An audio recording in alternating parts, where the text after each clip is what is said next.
Plágio é uma conversa a dois com um convidado. Todas as semanas, Bruno Lemos e Filipe Gomes juntam-se a um convidado para plagiar os podcasts que gostam. É mais do que um debate, é menos do que uma entrevista. É uma conversa com contraditório em que, no fim, todas as opiniões interessam. É um debate em que nunca ninguém perde, porque todos têm razão. Ouça e subscreva o podcast nas plataformas habituais.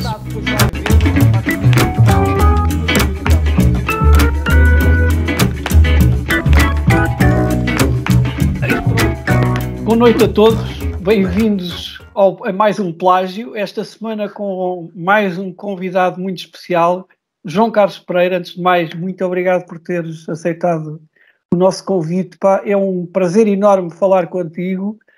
Já não falamos há muito tempo, já nos conhecemos há uns anos. Aliás, vamos ter a oportunidade, penso eu, de falarmos nisso. E para já queria-te dizer que és muito bem-vindo e obrigado por teres aceitado este convite. Muito obrigado.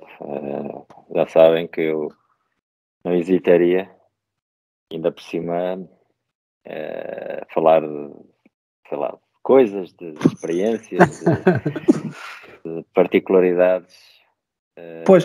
E tenho muito gosto até de me reconectar à nossa cidade, ao meio ambiente. Pois. Tu que tens estado bastante tempo fora, não é? Mas também já vamos falar nisso. Aliás, este tem sido um bocadinho o timbre desta versão 2.0, que é falarmos com pessoas cujo percurso profissional tem passado muito para além das fronteiras da nossa cidade. E diretamente dos nossos estúdios da Pedrolheira temos um benfiquista inchado, hoje está inchadíssimo, depois da passagem, Bruno, estás um bocadinho mais largo hoje, estás de facto. Epá, hoje não, há 2 dias atrás, foi há 2 dias atrás isso. Mas sim, estou hoje. Epá, já foi há 2 dias. Já não me recordava de uma pequena vitóriazinha, portanto já há algum tempo não havia assim uma vitória vermelha, portanto soube bem. Olha, tiveste saudades dos Jesus que ontem? Sim, tenho sempre. Ai, olha, nós temos que resolver aqui uma coisa. Como é que vamos tratar o João Carlos? É por Mister ou é mesmo por João? É mesmo por João, pá, por amor de Deus. Olha, como sabem, o João Carlos, ou para aqueles que não sabem, mas penso que toda a gente sabe, porque tu és de facto uma figura incontornável do desporto marinhense. És talvez de certeza, o treinador aqui da Marinha Grande com mais sucesso. Estou a falar de Marinha Grande... De futebol. Estamos a falar de futebol, exatamente. De futebol. Eu estava-me a lembrar, eu não sei se o Castro... eu já ouvi dizer que ele era da Vieira, não tenho a certeza se é... Ele é de Vila Real. Ah, ok. Vila Real, mas veio para aqui miúdo. Pronto, mas de qualquer maneira... Era de miúdo. Exatamente. Mas, João, tu nasceste em Angola, em Luanda, estás quase a fazer anos, não vamos revelar a tua idade porque não se pergunta a idade a um cavalheiro. Determinada a idade... Vale a pena. Olha, quais são essas... tu tens memórias desse tempo de Angola? Lembras-te disso? Muito pouco. Tu vieste para cá com que idade? Eu vim para cá com 4 anos. Os meus pais são daqui, quer dizer, o meu pai é daqui da Marinha Grande e vivia em São Pedro Moel, e a minha mãe é de Alcobolha, entre a Maceira e Leiria. E o meu pai era vidreiro e a determinada altura teve uma oportunidade para ir trabalhar para Angola, para Luanda, para a fábrica da Vidrul. E foi, e esteve lá 7 anos, e durante aquele período de tempo a minha mãe juntou-se-lhe a ele, pronto, casaram e eu acabei por nascer. E em 69, dezembro de 69, os meus pais decidiram, os meus pais vieram. Porquê? Porque para poder dizer que eu vim antes, ou nós viemos antes, felizmente, antes do 25 de Abril. tivemos a possibilidade de vir de forma organizada, digamos, e não forçada e à pressa. E foram logo viver para São Pedro? Fomos ver para São Pedro de Moel. Sentes-te um privilegiado por teres passado a tua infância e a tua juventude em São Pedro, ou não? Sinto. Os tempos de agora são outros, naturalmente, Claro. mas aquilo era um bocado isolado. Sim, eu por acaso estava-me a lembrar disso quando estava a pensar nesta nossa conversa. Estava a pensar, por exemplo, nos percursos para a escola e até para os treinos, como é que tu... eu só havia os transportes públicos que havia, era um autocarro da rodoviária, provavelmente, e provavelmente um de manhã e outro ao fim do dia.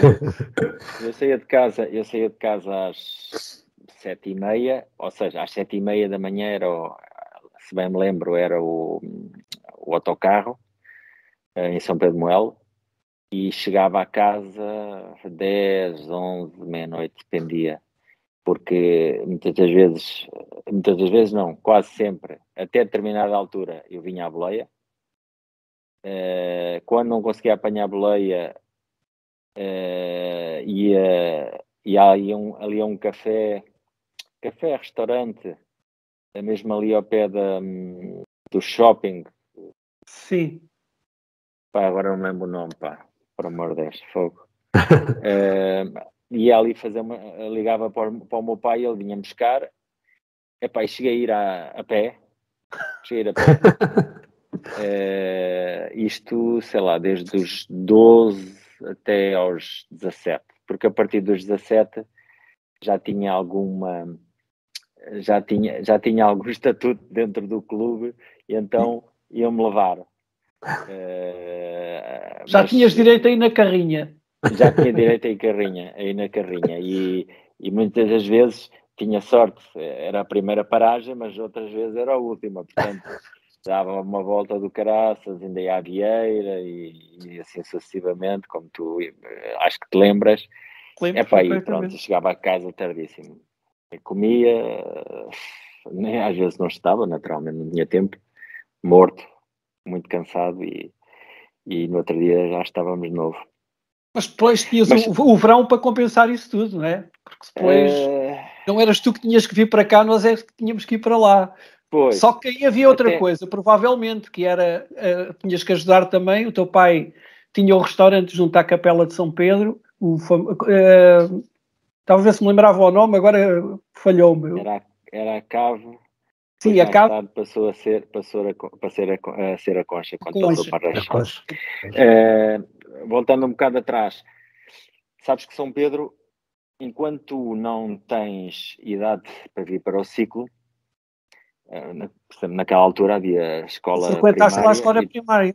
Exatamente. Até durante o período da escola primária eu estava limitado àquele espaço, que é muito agradável, muito simpático, mas é muito... pode ser limitador, porque estamos rodeados de pinhal, e pronto, no inverno ou na época baixa,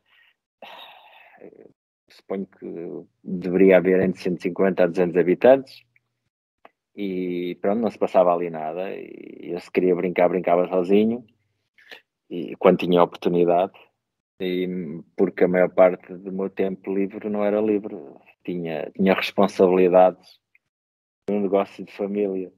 Exatamente. Que sempre tive a vida toda. Eu passava a vida toda a trabalhar, vocês iam para a praia, e tu mesmo estando a 10 km ou 9, ias muitas mais vezes à praia que eu, porque quando conseguia convencer os meus pais para lá ir um bocadinho, era uma horinha, e pirava-me depois de novo porque tinha que fazer. Acho que foi um período interessante também, porque aprendi muita coisa e acho que contribuiu para desenvolver o meu caráter.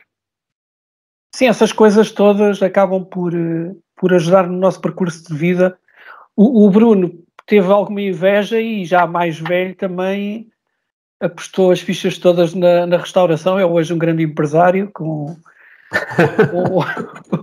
um grande restaurante no centro da Marinha. Qual é? A famosa Casa de Pasto Augustito. Epá, eu não posso fazer publicidade, Filipe. Epá, eu estou aqui a ser parcial, não pode ser. Eu estava a fazer uma pergunta extremamente ingênua. Ingênua, claro que sim. Eu também estava a sobredimensionar o estabelecimento. João, as primeiras memórias que eu tenho, eu conheci-te por duas razões. Eu não sei se tu te lembras, porque eras da turma do meu irmão, e portanto quando eu fui para o 7º ano conheci a turma toda do meu irmão, e era um bocadinho até quase protegido pelos mais velhos da turma, e porque tu jogavas de Maranhense, e eu também nessa altura, com 12 ou 13 anos, também fui para o Maranhense. E lembro-me que aquela turma era abençoada. Porquê? Porque tinha os 2 melhores jogadores da escola. Tinha o João Carlos e o Ricardo. Pá, que eram dois jogadores fora de série, mas as memórias que eu tenho dessa altura, de facto, era naquele campo de futebol que ficava junto ao pavilhão dos fresadores, não é? Portanto, aquele belo relevado que ali existia. Esfolei-me os cotovelos, joelhos. Eu lembro-me que o João... lembro-me que o João pegava na bola na baliza de um lado e ia até o outro lado a fitar toda a gente e marcava o golo. Basicamente era isso. Pronto. Lembras-te disso? Lembro-me. E nós jogávamos muito à bola na escola, não era? Grandes torneios. Acho que aprendi muito a jogar futebol aí. Ou seja, perdi muito da essência do jogo aí e nas ruas de São Pedro. Pois era isso que eu ia dizer, aquilo é quase futebol de rua. Ali era Alcatrão também. Era futebol de rua, puro e duro. Com o constrangimento de jogar com tabelas, enfim. Na praça em São Pedro, também, ter que driblar aquela estátua. Mas, enfim. Ou seja, a única coisa que era preciso era uma bola, o espaço não interessava. Exatamente. E se haviam 3, jogávamos 2 contra 1, ou 1 contra 1 com mais um joker, enfim, a gente arranjava a forma da coisa ficar equilibrada. Mas eu lembro-me que tu também eras... Exatamente. O quê? Desculpa, Bruno. Não percebi o que disseste. Se houvesse um gordo que ia para a baliza, nosso tempo era... Olha, por acaso não havia. O João Carlos lembra-se do Aníbal. Lembras-te do Aníbal? Lembro. Agora o nome, não me ocorria, mas fala... Que era forte. Mas ele tinha uma vantagem. E ninguém lhe dizia gordo vai à baliza, porque ele normalmente era o dono da bola. Jogava onde quisesse. Era normalmente ele que levava a bola. Então nós para jogarmos, o Aníbal tinha que jogar. Aliás, eu uma vez derreti-lhe umas calças, passei-lhe uma rasteira, pá, e ele caiu lá no Alcatrão e deu cabo de umas calças. Mas, João, eu estava-me a lembrar, quer dizer, jogávamos bastante à bola, se calhar mais do que aquilo que os miúdos hoje, com a idade que nós tínhamos naquela altura, sem dúvida. Jogávamos menos às raparigas, não é? Mas eu lembro-me que tu também, para além disso, eras um bom aluno, um aluno interessado. Regular. Sabes que eu estava muito constrangido com algumas regras. Se tivesse negativas, futebol não existia, e quanto melhores notas tivesse, mais a minha vida era facilitada. Portanto, eu só não queria ter negativas, e acho que era um aluno QB. Tu lembras-te como é que foste parar ao Maranhense ou já não te recordas? Lembro, mais ou menos. Eu acho que começou quando eu fui para o ciclo e eu era muito tímido, ainda por cima vinha lá de São Pedro de Moel e era muito franzininho. Eu só dei o salto pubertário mais tarde e eu passava os intervalos ali naqueles campos de terra batida do ciclo. Onde agora é o APPA-CDM, exatamente. Pronto. E passava ali os intervalos a ver jogar. E não me ousava Mas eu via que pronto, que podia encaixar ali. Até que a determinada altura houve uma oportunidade e eu ofereci-me, eu vou. Nunca mais. Pronto, a partir daí toda a gente me escolhia e sempre que me viam, anda a jogar, não sei quantos, olha, e fui continuando. E comecei aí, e creio que a determinada altura, sabes como é que é? Nós começamos a contactar com malta que já jogava, e alguém me fala desde ir ao Maranhense e não sei o quê, e o Carlos apareceu, não sei como apareceu. Descobriu ou viu, ou apareceu e pronto, e convidou-me e lá fui, nunca mais lá saí, graças a Deus, porque o Maranhense também foi uma escola de valores e de princípios, e recordo com grande carinho aqueles momentos em que joguei também com malta que era emblemática, não é? Naquela altura, que eram bem mais velhos do que eu, porque eu joguei, tive a felicidade de jogar sempre 2 escalões acima. Sim. E pronto, e cheguei já com batalhas, salavessas nas camadas jovens. Virgulino, sim. Essa malta, que foi provavelmente das melhores equipas de sempre da formação do Maranhense. Aliás, nós nessa altura ainda não tínhamos sido campeões do mundo em Riad, e havia muita dificuldade, quer dizer, a formação não era vista como depois passou a ser vista. E eu recordo-me, por exemplo, e tu estavas a falar nisso, portanto, dessa equipa de júniores, houve muita gente que ficou no plantel depois dos séniores. Coisa que não era muito habitual, porque... Se calhar tu não te lembras, porque eu sou um par de anos mais velho que tu. É um par, exatamente, precisamente um par. Mas eu lembro-me perfeitamente dessas equipes. Eu era miúdo e eu ia ver o Maranhense com o meu pai. Uhum. E naquela altura o Maranhense tinha grandes equipas. Claro. E jogava para um nível... discutia sempre os primeiros lugares da segunda divisão, normalmente na Zona Norte, com as melhores equipas. E havia aqui estrangeiros, havia aqui jogadores brasileiros, havia aqui jogadores que vinham de clubes da Primeira Liga, e pronto. E quando eu começo a jogar, é na altura em que começam a ter menos capacidade para ir recrutar jogadores fora, então começaram a ter que olhar para a formação. Mas também porque, a determinada altura, também houve alguém que começou a preocupar-se com a formação de jogadores. Creio que isso começou com Vítor Manuel e depois o Carlos quando veio, e a partir daí houve talvez necessidade, mas também a carolice de alguns ilustres que começaram a sentir a necessidade de formar jogadores. E é verdade que quando eu subo aos séniores, havia um ou outro de fora, mas o grosso era a estrutura daquela equipa, era essa equipa da geração do Batalha, do Virgulino, do Salavessa, do Zé Aníbal, enfim, o Tozé, Central, o Hélder Penteadinho, o Henrique. Enfim, no outro dia encontrei o Tozé no mercado, e tivemos a conversar um bocadinho. Pois, já são memórias com... É melhor nem fazermos conta aos anos, porque já são muitos anos, né? Tu fizeste... Estas coisas são engraçadas.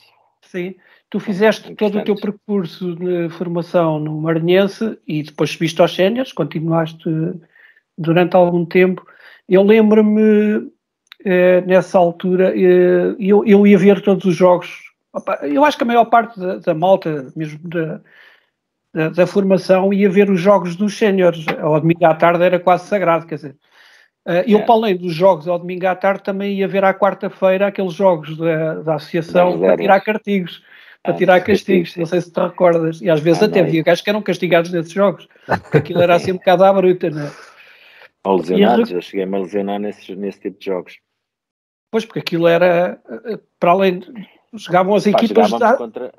Jogávamos contra equipas boas, contra a União de Leiria, contra Caldas, contra Peniche, e normalmente também era uma oportunidade para nós mais novos de mostrarmos serviço, e eram jogos apertados, e olha que foram jogos importantes também para evoluir. E eu estava a falar nisso porque eu recordo-me que um jogo qualquer que estava na bancada, nós tentávamos sempre ir para a bancada, não é? Apesar de às vezes só nos deixarem entrar depois do jogo ter começado assim um bom bocado, e então lembro-me de estar na bancada e começar toda a gente a falar uns rumores de que o João Carlos ia para a Académica. Como é que isso aconteceu, a tua ida para Coimbra? Olha, se fosse, antes de mais, se fosse hoje, não tinhas problemas em encontrar espaço na bancada. Sabes que eu lembro-me de não só como jogador, mas sobretudo como assistente ou como alguém que ia ver os jogos na Portela, em que a Portela estava completamente a abarrotar. É verdade, é verdade.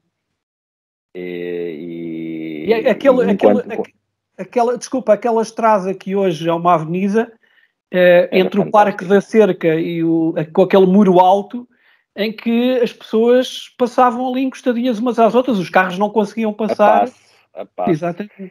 Mas desculpa interromper. Ainda no outro dia contava isso à minha mulher, que ela é estrangeira, e pronto, ela sempre viu aquilo ali, que está muito agradável, com o parque, tudo verde, ali um espaço amplo, mas aquilo parecia, era um corredor. Um beco. E às vezes que o Sr. Freitas foi lá buscar bolas, não é? Que ele tinha, não sei se te recordas, ele tinha uma escada própria, pendurava lá em cima do muro. Era a típica bola para a cerca. Quando estamos a ganhar, a bola para a cerca. Acabavam as bolas, e, enfim. Aquelas artimanhas. Eu fui para a Académica. Creio que, sabes que nós subimos divisão da terceira para a segunda no meu primeiro ano de sénior. Recordas quem era o treinador? Foi o Velhinha. Velhinha, não era? Acho que era o Velhinha. Pois eu tenho ideia que era. No ano anterior era o Pinto e o José João. O José João era o assistente. Sim. E eu jogava nos Júniores, e a determinada altura o Pinto começou a ver os Júniores, e depois, passado muito pouco tempo, começaram-me a convidar para ir aos Séniores e depois fazer os tais jogos de quarta-feira pelos Séniores, e eu creio que aos 17 já comecei a jogar pela equipa principal, e jogava a extremo direito, e como na equipa dos Séniores quem era ao extremo direito era o Carlos Manuel, eles meteram-me a jogar na esquerda, e a partir daí eu comecei a tornar-me, comecei-me a especializar com o pé esquerdo, e comecei a preocupar-me, e a verdade é que eu fiz uma carreira e toda a gente pensava que eu era canhoto, e não era, naturalmente não era, mas pronto, a minha preocupação era tão grande em agarrar a oportunidade que eu me tornei ambidestro. E pronto, portanto, quando estávamos na segunda divisão foi uma época muito difícil para nós, porque andámos sempre a lutar para não descer. Mas aparentemente eu, pronto, dei nas vistas mais pelo potencial que tinha do que por aquilo que era o meu rendimento, acho eu.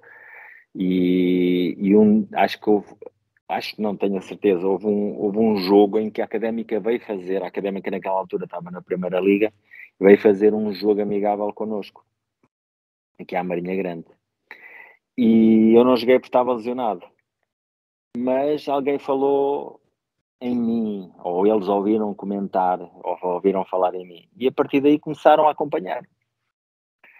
E no final da época convidaram para lá ir uns dias. E fui lá, supostamente ia uma semana, ao fim de 2 dias chamaram-me e propuseram-me contrato. numa altura em que eu tinha também na mão diversos clubes aqui da região. Era o Caldas, era o Peniche, e o União de Leiria, eu cheguei a ter tudo acordado com o União de Leiria. Foi uma barraca tremenda, que os gajos queriam que eu...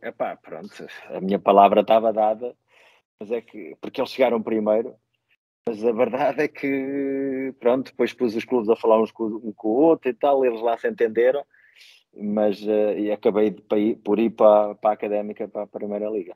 Tu já estavas a estudar em Coimbra nessa altura, não? Não, eu estudei em Coimbra, eu fiz o 12º ano em Leiria, para poder ir aos treinos no Maranhense, porque os treinos eram à noite e o 12º ano naquela altura era à noite. Exatamente. Eram à noite aqui na Marinha Grande. Aliás, então foi a única altura em que eu fui profissional de futebol, no 12º ano, porque treinava de manhã com os séniores. O treinador era o Rolando do Porto, não sei se te lembras. Pronto, foi esse ano em que eu fui para a Académica. No final dessa época fui eu para... Que era o Betinho, o Arnaldo José, essa malta, o Mosca. Começou a época o Velhinha e depois veio o saiu Rolando. e veio o Rolando, que já faleceu há pouco olha, tempo. Não sabia. Então, e depois fizeste o 12º em Leiria? Fiz o 12º ano em Leiria e no ano a seguir fui jogar para a Académica. Matriculei-me lá. Ou seja, foste o típico jogador da Académica, aquilo que era tradição. Jogador estudante, fui. Jogador estudante. Fui, e naquela equipa, naquela nossa equipa, tínhamos alguns. E bons estudantes. O Mito era um aluno muito bom, por exemplo. E tínhamos já outros que já tinham acabado o curso, como o Rolão, como o Kikas. Havia um pouco aquela mística ainda. Aliás, isso teve muita influência na minha maneira de encarar o futebol e a vida. Porque, primeiro, eu achava que era um bom jogador e cheguei à Académica e estava um nível abaixo. E depois, porque achava que o meu foco tinha que ser o futebol. Mas depois, quando começas a entrar num ambiente ou num meio ambiente onde vês pessoas com um percurso académico, com uma carreira académica de referência, começas a tomar contacto com algumas pessoas que são figuras da academia, que estão até no governo, no parlamento. Começas a ver a coisa noutra perspectiva, não é? E que tens contacto frequente com essas pessoas, que tens conversas com essas pessoas, começas a alargar a tua mente e começas a perceber, isto é um contexto diferenciado, e começas também a sentir necessidade de satisfazer as tuas inquietudes, as tuas dúvidas, as tuas questões, sejam elas que natureza for, mas pronto, e foi por aí. Só que eu fiz 2 anos de contrato com a Académica e ao fim de meio ano fui para a tropa. Naquela altura havia serviço militar obrigatório, ou seja, tive para aí uns 3 meses em que só fazia treinos e jogos amigáveis. Quando eu comecei a jogar, fiz um ou outro jogo a titular, um ou outro que andava ali, entrava, titular. Quando eu comecei a ganhar o meu espaço, fui para a tropa. E pronto. E ao fim de 2 anos, eles propuseram uma renovação e cometi um erro tremendo, porque na altura eles quiseram renovar comigo em dezembro, antes do final da segunda época, e eu fiquei todo contente e tal, e pedi mais dinheiro. E eles disseram, não, vais receber o mesmo. E eu mantive a minha, e acho que não tinha condições para negociar, não avalia bem a coisa. Pronto, e depois acabei por ir para o Moreirense, ganhar muito mais dinheiro, e fiz uma época espetacular, só que depois no final da época rebentei o joelho todo e isso teve influência tremenda no resto da minha carreira. Pois isso as lesões também te apoquentaram um bocado, não é? Isso foi... Bastou aquela, porque a partir daí já não fui mais o jogador que era. Perdi potência, perdi velocidade, tive um ano e pouco sem jogar, ou jogar muito pouco. A minha lesão também não foi bem recuperada. Os recursos e os avanços tecnológicos e o conhecimento atuais não tem nada a ver com aquilo que era na altura. Enfim, foi o que foi. Bruno, não sei se queres falar um bocadinho do teu percurso futebolístico, pá, mas se calhar não valia a pena, não é? Não. Aliás, não vamos aqui envergonhar o João Carlos. Aliás, a tua formação é em patinagem artística e depois, mais tarde, é que vais para os vidreiros, não é? Não, eu para já, eu ainda joguei no Maranhense também, por acaso. 15 dias. Mas não vamos envergonhar aqui o João Carlos aqui para mim. Não vale a pena. Olha, a minha vida não é isto, eu tenho... Diz, João. Desculpa lá. Eu, em relação a isso, acho que não há muito maus jogadores, nem há muito bons jogadores. Há boas equipas e más equipas. É verdade. Porque as boas equipas conseguem esconder alguns defeitos de menos bons jogadores. Olha, João, eu iria aqui agora à nossa rubrica das irritações, pá. Força. Como acontece todas as semanas, e tu não nos trazes uma irritação, tu trazes duas irritações. Queres-nos falar um pouquinho sobre elas? Lembrei-me, uma delas irrita-me um bocado, mas depois também achei que era justo eu também falar um pouco de algo para o qual eu às vezes também padeço desse mal. Que é a tendência, e começo por essa, que é a tendência para nós não ouvir, ou seja, nós ouvimos as pessoas, mas nem sempre as escutamos. E como não as ouvimos, ficamos à mercê desta tendência de achar que sabemos tudo. Porque escutando e tendo os sentidos bem abertos e em alerta, que nós podemos depois pegar em coisas que nos fazem levar à reflexão e à aprendizagem, enfim. Portanto, a falta ou a dificuldade em escutar. E a segunda é uma coisa que eu não gosto muito, porque eu ando no futebol já há muitos anos. E já vi muitas vezes esta típica de dizer pá, és um gajo porreiro, pá, és um gajo bem educado, não cabes neste mundo do futebol. E eu fico um bocado irritado com isto. Porquê? Porque o futebol é um espelho da sociedade e de qualquer outra área de atividade. E não acho de maneira nenhuma e em absoluto, porque quanto mais pessoas eu tenho conhecido ao longo do meu percurso e tenho conhecido pessoas em todas as partes do globo, eu tenho encontrado muita gente boa, de grande qualidade profissional ou de grande competência.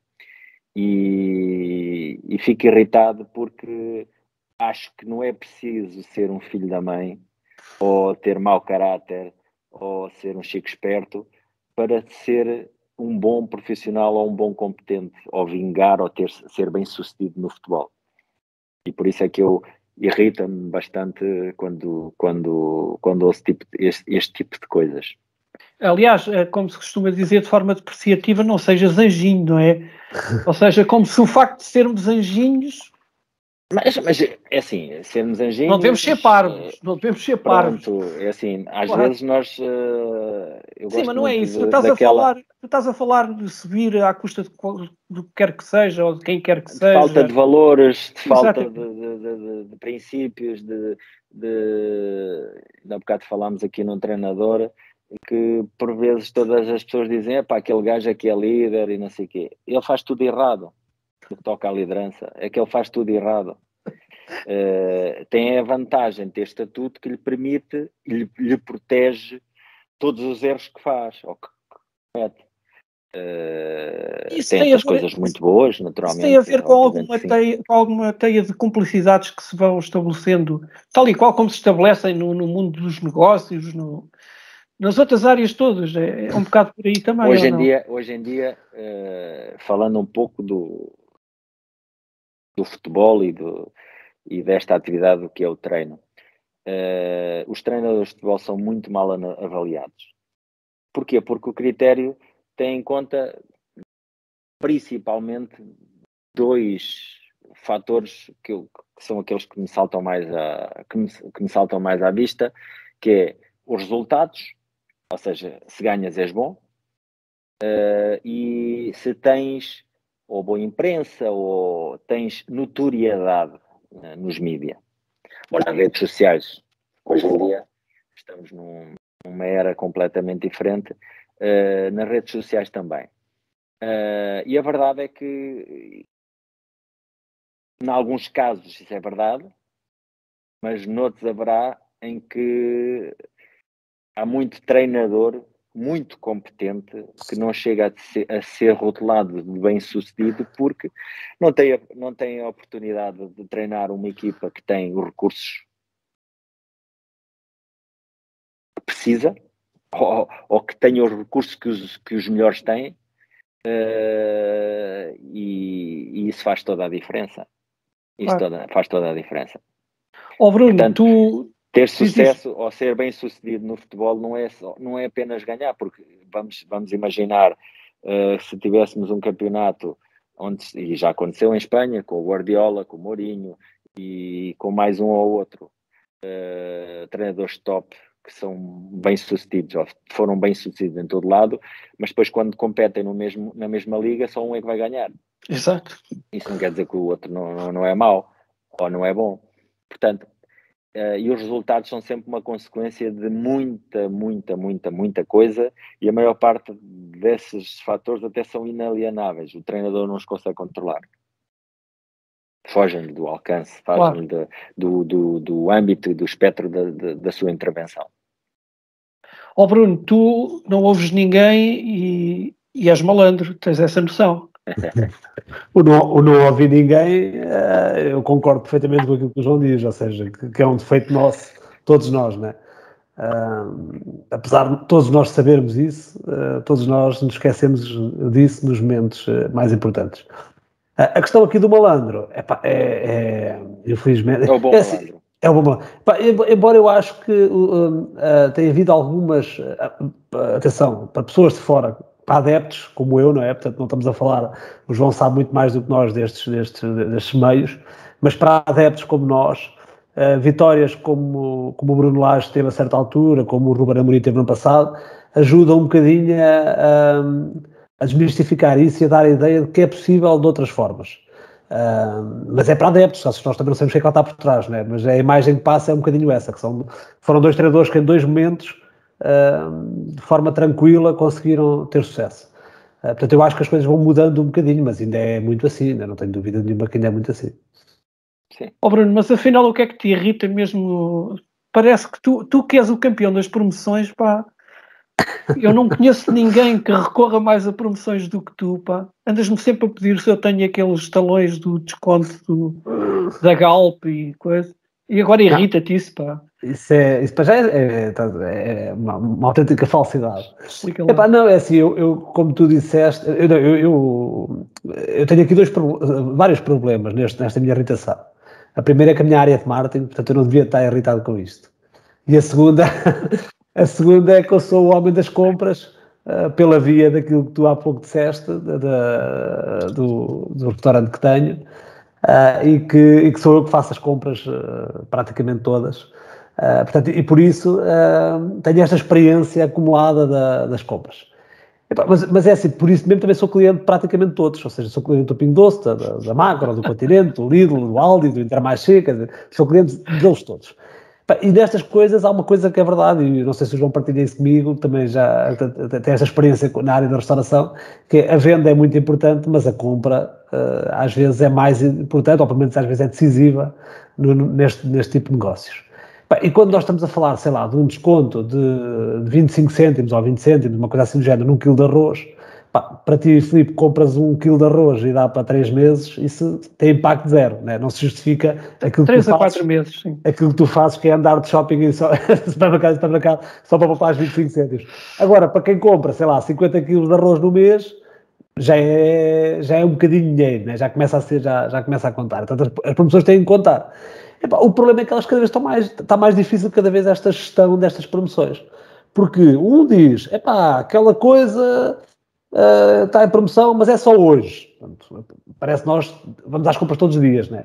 Depois o outro diz, instala a app tem promoções, e hoje em dia todos têm apps, quer dizer, eu tenho que comprar um telemóvel todo de gama só para instalar as apps todas dos supermercados todos. Depois os 5 euros se acontecer isto, ou aquilo, ou aquilo outro. E cada um faz um conjunto de técnicas de promoção completamente diferenciadas.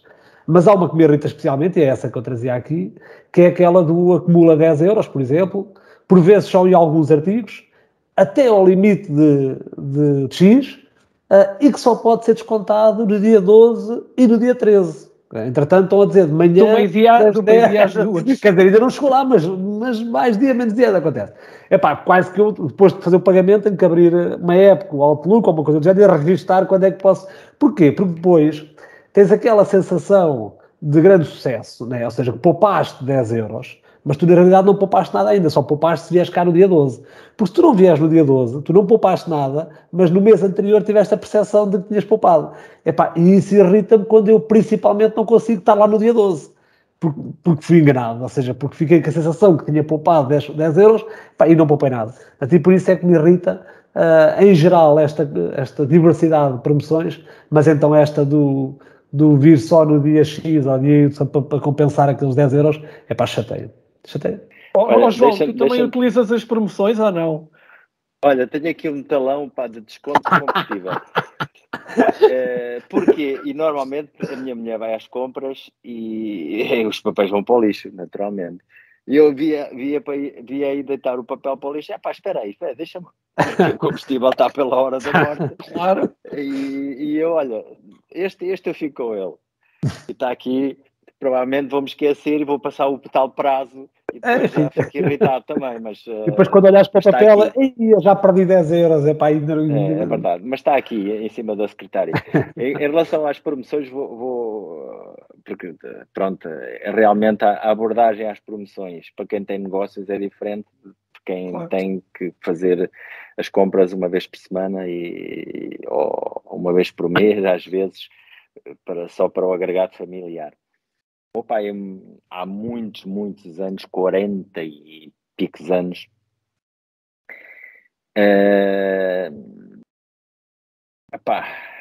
apareceu-lhe uma oportunidade de negócio em que alguém se propõe um determinado vinho do Porto a um preço espetacular, só que tinha que comprar uma quantidade impressionante. Um contentor marítimo. Impressionante. Nós tínhamos, ainda temos alguns felizes exemplares de garrafas de vinho do Porto. Aproveita para comercializar. Que tem na minha casa agora, mas na casa dos meus pais principalmente, estiveram na cave dele, ainda estão alguns exemplares há 50 anos, seguramente. E o vinho, assim, perdeu-se uma ou outra garrafa, porque, pronto, a rolha estraga-se, deteriora-se, e o vinho perde propriedades. O vinho do Porto perdeu propriedades, mas há aqui alguns exemplares que são autênticos néctares. E que, pronto, não foi para ganhar dinheiro, mas pelo menos agora temos a satisfação de beber um vinho do Porto de 50 anos, no mínimo. Em promoção. Não faças isso com ovos, porque isso não dá jeito. Pá. Nem com batatas, começam a grelar. Olha, João, vamos dar aqui um salto no tempo, pá, e vamos passar aqui para... tu dizes que foste empurrado, portanto a tua carreira, enquanto jogador, acabou por ser relativamente curta, não é? Quando comparada, por exemplo, com Cristiano Ronaldo, não é? ou com o Tom Brady, que foi ver o jogo e decidiu fazer mais um ano, não é? Segundo dizem. Tu dizes que foste empurrado para ser treinador. Como é que isso aconteceu? Epá, olha, eu tinha muitas ambições e achava que tinha capacidade para fazer uma carreira interessante na Primeira Liga em Portugal.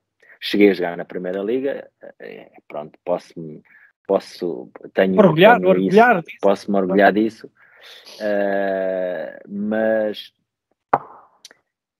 aqui a questão é que aos 25 anos, depois eu tive a minha lesão aos 22, acho eu. Aos 25 anos, depois de andar a brigar com os problemas no joelho e com recuperações e recaídas e não sei o quê, eu cheguei à conclusão que nunca mais ia ser o mesmo jogador. Andava a competir a um nível profissional ainda bom, porque eu jogava no Moreirense. O Moreirense era uma equipa que lutava para subir divisão à Primeira Liga e tínhamos uma boa equipa, e só que eu sofria muito. Quando tínhamos treinos bidiários, o meu segundo treino já era para o teto, já não treinava. Quando treinava um bocadinho mais a sério, o meu joelho inchava, completamente encharcado em anti-inflamatórios. Enfim, eram muitas dores e eu com uma grande capacidade de sofrimento lá continuava. Mas depois comecei a pensar, eu tenho que repensar isto. E pronto, e voltei para a universidade e a partir daí fui estudar e pronto, e equacionei as coisas de maneira a que eu voltei a estudar aos 26, acho eu, 26 para 27, qualquer coisa do género. Então eu pensei, bem, vou estudar, vou continuar a jogar, mesmo sofrendo, baixo um nível, porque eu preciso de financiar a minha formação, e porque tinha uma família também, e são 5 anos de curso e quando acabar o curso deixo de jogar. E assim foi, eu tinha isto na cabeça e não tinha em mente, não tinha maneira nenhuma. A minha área de formação académica foi na área das relações empresariais e na gestão, e eu não tinha qualquer intenção de continuar no futebol. Na época em que eu decidi, acabei o curso, comecei o estágio, na altura no Nerley, e a deixar de jogar, comecei à procura de oportunidades na área no mundo empresarial. E acabou a época, deixei de jogar e passado que 2 semanas, 3 semanas,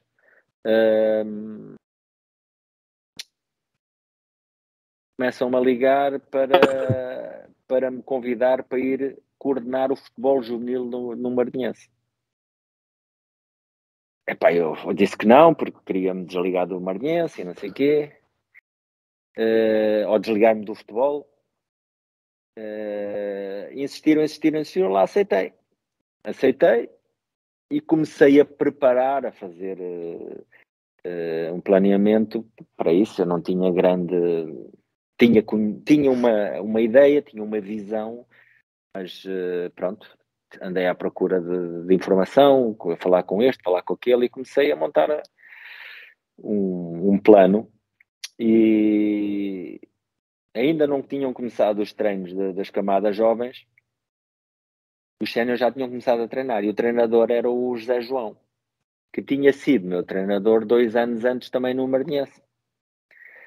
E nós tínhamos montes de conversas sobre futebol, sobre o treino, e ele foi percebendo o que é que eu achava do jogo, e achou que eu tinha alguma coisa.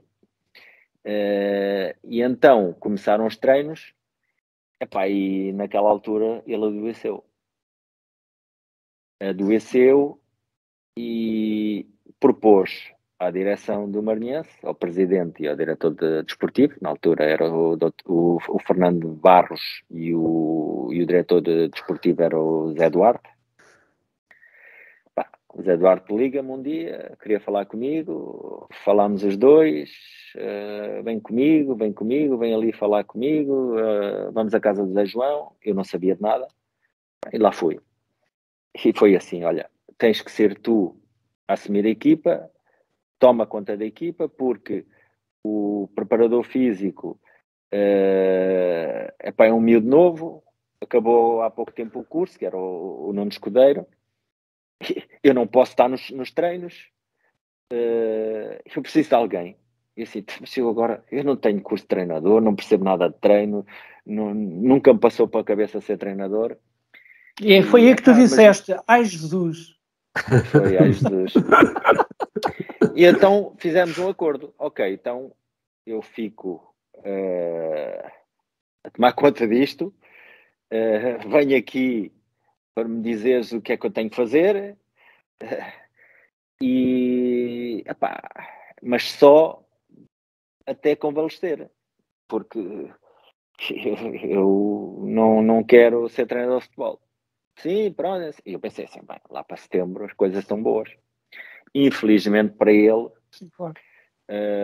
e também para o Maranhense, porque a curto prazo o meu trabalho foi mau. Também é verdade que eu estava a treinar a equipa com as ideias dele e andar para um lado e para o outro, e eu, pronto, andava ali perdido. E em dezembro estamos numa posição muito difícil da tabela classificativa, quase a cair aos regionais, perto. E eu lembro-me de ir à casa dele e ele me dizer assim, vai-me-te embora daqui para fora, não venhas aqui mais, dizer merda.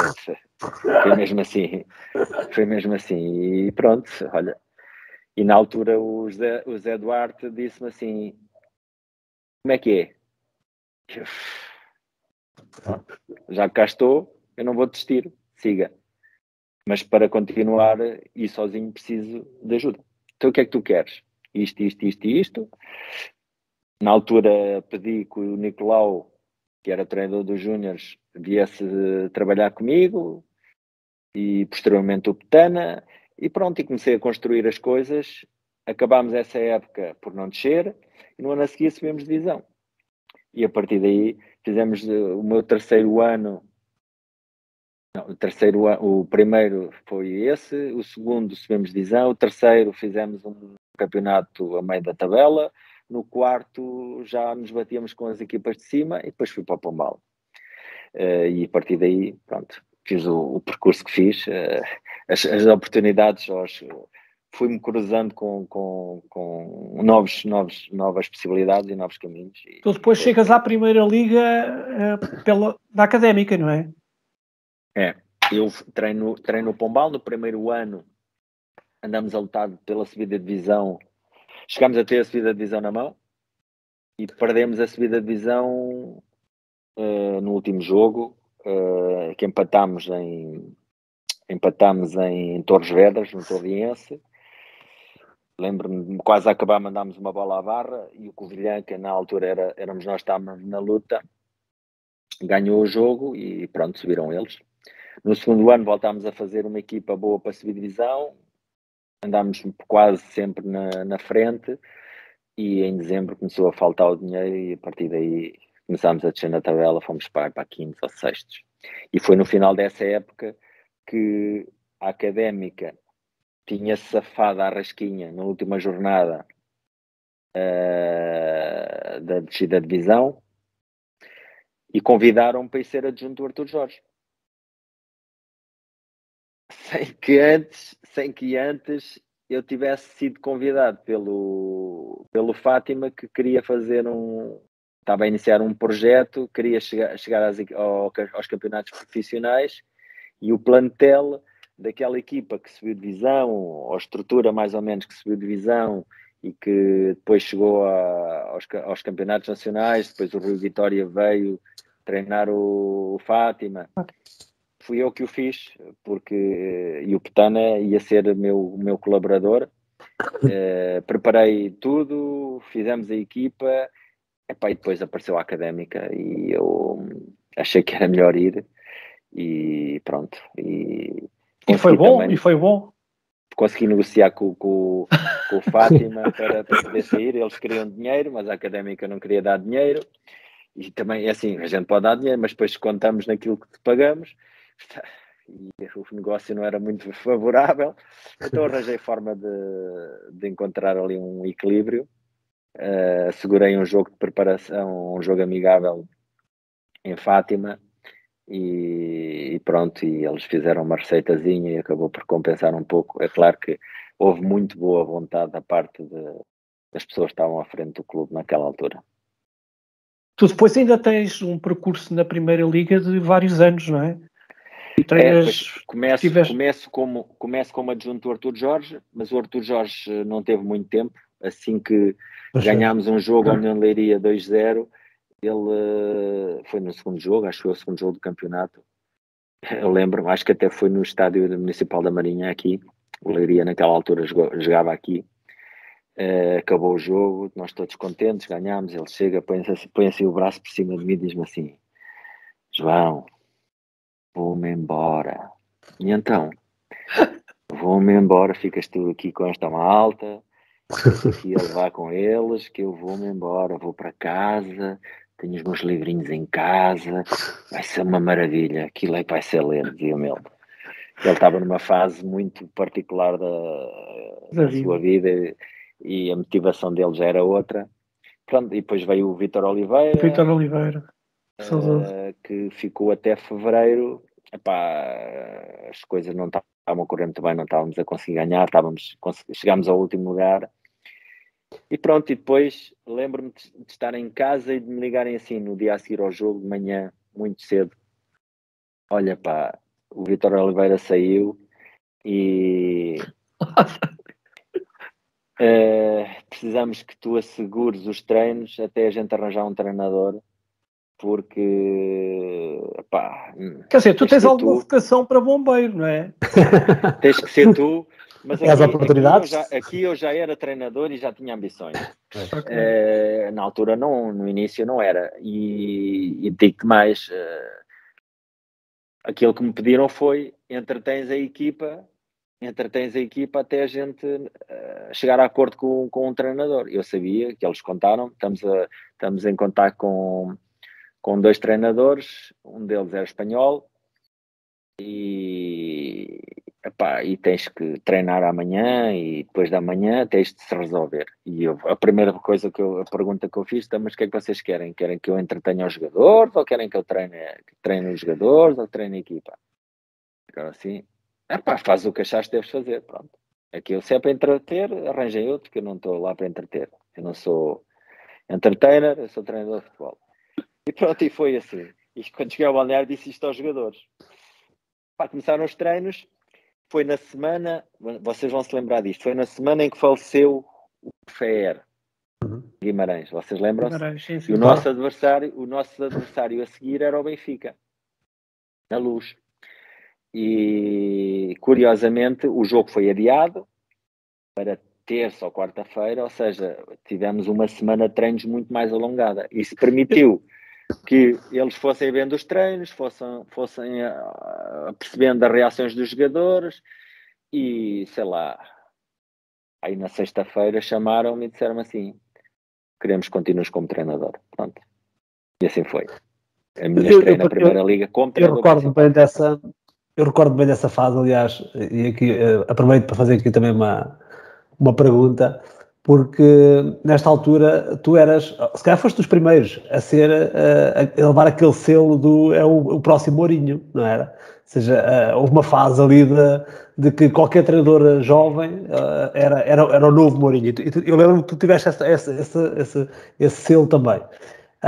Mas já agora, aproveito para te perguntar também as experiências, porque tu ao longo deste período de formação, eu penso, porque eu percebi, tu fizeste período de estágios, que acho que é muito normal entre os treinadores, período de estágios com treinadores como o Osvaldo, como o Mourinho, como o Koeman, como o Guardiola, etc.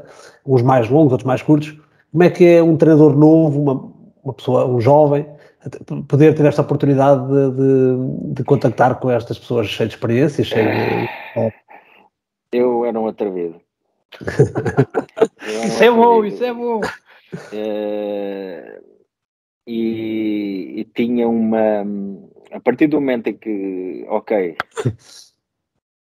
é por aqui que vais, porque não tinha, ninguém sente falta do que desconhece, e eu achava que não tinha perfil para ser treinador de futebol, e a partir do momento em que entrei neste métier, sei que o fazer bem, e a partir daí comecei à procura de pessoas de referência com quem eu podia ir beber, ou inspirar-me, ou partilhar informação. Na altura estava a começar a aparecer a internet, ou a massificar-se o conhecimento através da internet, e eu comecei a desenvolver contactos aqui e acolá, e comecei, sempre que tinha uma oportunidade, acabava o meu campeonato, fazia as malas, lá ia eu. E comecei com o Josualdo Ferreira, num estágio que eles fizeram, ele era o treinador do Alverca, num estágio que fizeram nas Caldas. Depois, quando o Mourinho veio aqui para a União de Leiria, foi uma semana, ou mais de uma semana, para Tábua, acompanhar o estágio deles. E depois, a partir daí, sempre que eu tinha uma pausa ou férias, eu... Ajax 2 vezes, Espanha fiz uma carrada de clubes, Sevilhas, pronto. E sempre que eu via PSV com o Buzidink, através de ligações, mandava e-mails e lá alguém me respondia. Eu sempre tive curiosidade. E fui, a partir daí fui tecendo uma teia de relações e de contactos que me foram abrindo outras portas, e fui conhecendo outras pessoas, e a partir daí, e depois quando tu começas também já a ser conhecido, porque a partir da altura também comecei a ser conhecido, também começaram a ver outros a pedir para estagiar comigo, e depois isto começa a fazer sentido, e pronto, e curiosamente ainda não parei. Ainda em dezembro estive 9 dias em Barcelona a acompanhar o Xavi, que felizmente é uma pessoa que eu conheço, tenho relação com ele, sou amigo do irmão, amigos de casa. Ele esteve aqui de férias no verão passado, em minha casa. Eu estive em casa dele também. Reuníamos e juntávamos frequentemente as nossas famílias, a minha, a dele, a do Xavi, ou para jantar fora, ou numa casa de um, ou na casa do outro, quando estávamos no Qatar, e pronto, e a partir daqui fui tecendo, como disse, alguns contactos, e tecendo uma teia de relações. E continuo a ter contactos com pessoas. Eu agora não estou a trabalhar, mas quase todos os dias tenho conversas por Zoom com treinadores em todo o mundo. Hoje calhou-me a mim ser um jovem treinador que treina uma equipa de camadas jovens no Vitória de Guimarães. Tivemos aqui a conversar um bocadinho sobre análise de jogo e conceitos e princípios de jogo, e pronto, e partilhamos coisas. Umas vezes tento escutar, outras vezes perguntam muitas coisas, e é assim.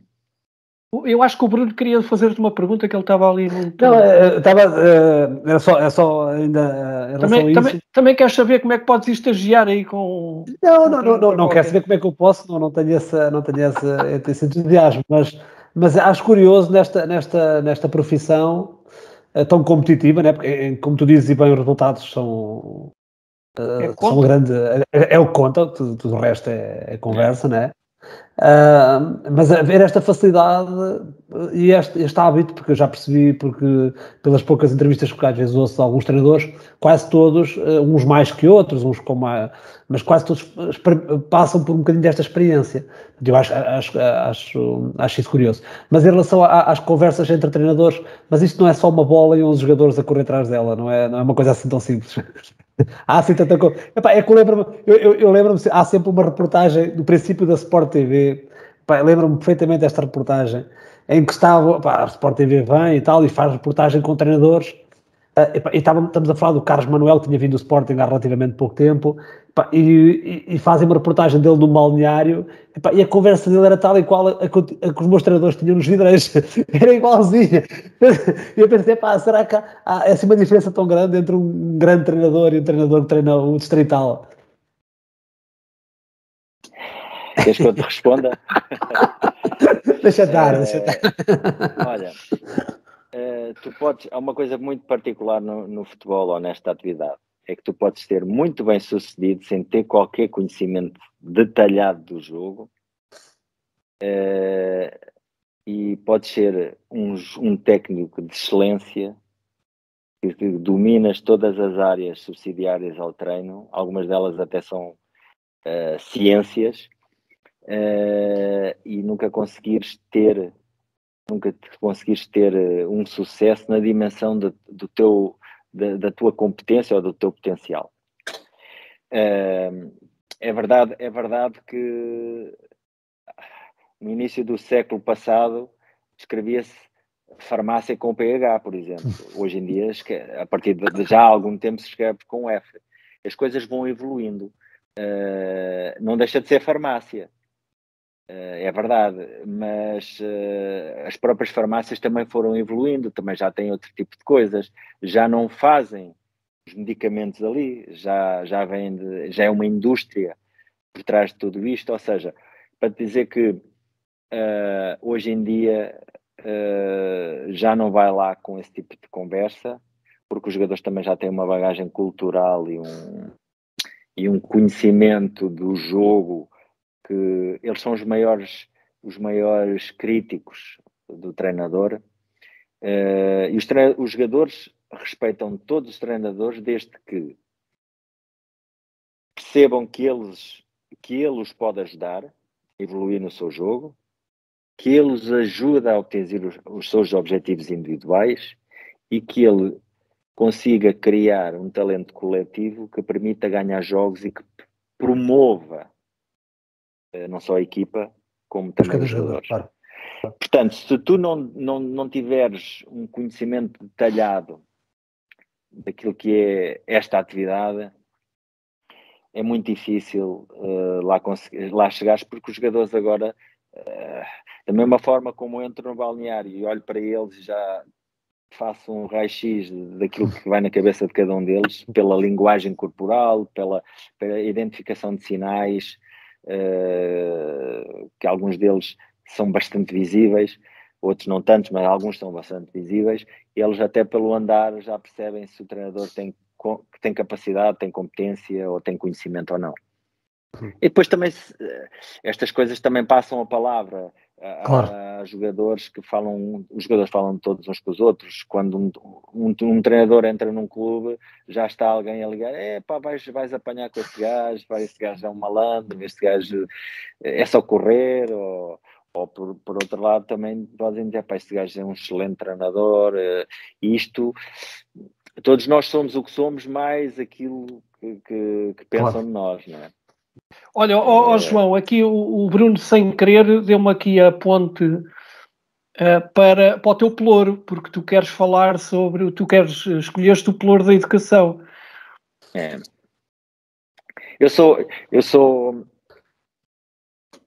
Eu já tive jogadores que me chamavam de professor, porque eu sou um pouco fora dessa escola, que teve muito sucesso na altura, mas que, enfim, as coisas foram evoluindo e houve, na realidade, ciências que aportaram muito ao treino, a forma como comunicamos com os jogadores, a pedagogia no treino. Hoje em dia, um treinador que não consiga perceber como é que o jogador aprende, como é que nós assimilamos a informação, como é que nós gerimos as emoções dos jogadores, como é que criamos as relações e empatia com os jogadores, como liderar sem ter que usar o pau, só com a cenoura, mas tendo um pau por trás das costas, mas com uma pontinha a ver-se, porque é importante que eles percebam que também têm que respeitar alguns que tenham até algum receio, porque na verdade isto é assim que funciona. E a educação sempre foi uma coisa, porque eu também dei aulas, e achei sempre que o sistema educativo não estava adequado. Da mesma maneira, quando eu jogava, nós fazíamos muitos treinos físicos, íamos correr para o Pinhal e para a praia. Correr! E eu andava sempre lá na frente, atenção, eu andava sempre lá na frente, porque acreditava que aquilo me ajudava a ganhar o lugar, porque andava na frente, logo, se corres mais que os outros, jogas mais vezes, mas depois, quando estava a tomar banho ou ia para casa, questionava isto, mas o que é que isto tem a ver com o jogo de futebol? E lembro-me era às terças-feiras, não era? Às terças-feiras. Lembro-me desta imagem, era fatal. por exemplo, um especialista em música, um pianista, um guitarrista, epá, eles para tocarem bem viola ou para tocar bem piano, eles têm que praticar de forma específica, não vão andar a correr. Um pianista não corre à volta do piano, como nós fazíamos à volta do campo. Portanto, este tipo de coisas foi-me fazendo confusão e eu sempre fiquei um bocado sensível às temáticas da educação e acho que nós estamos a precisar de mudar de paradigma e sobretudo, acho que nós, agora fala-se muito na era do conhecimento e acho que mais do que desenhar currículos para que as pessoas tenham conhecimento, acho que era importante voltarmos a ter um paradigma onde fosse mais